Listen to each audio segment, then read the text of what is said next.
আসসালামু আলাইকুম প্রিয় দর্শক, আশা করি সবাই অনেক ভালো আছেন। বিসমিল্লাহির রহমানির রহিম।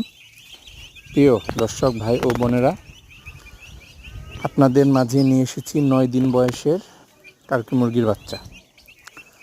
তো আমি ইচ্ছা করলে 10 দিনও বলতে পারতাম, কিন্তু যেটা সত্য সেটা নিয়ে আমরা কাজ করি সবসময়। আপনারা একবার দেখেন 9 দিন বয়সের টার্কি মুরগির বাচ্চা কি চঞ্চল এবং সুস্থ সবল আমাদের বাচ্চা। নিম পাতা দিছি, ঘাস দিছিলাম, এর আগে খেয়ে ফেলছি।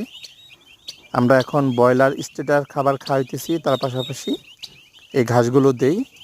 তো যারা এই ধরনের মুরগি নিয়ে খামার বা শুরু করতে চান, অল্প সহকারে 50 পিস, 100 পিস, 200 পিস, 300 পিস, তারা অবশ্যই আমাদের সাথে যোগাযোগ করবেন। আমরা পুরো বাংলাদেশেই এই টার্কি মুরগির বাচ্চা ডেলিভারি করে থাকি।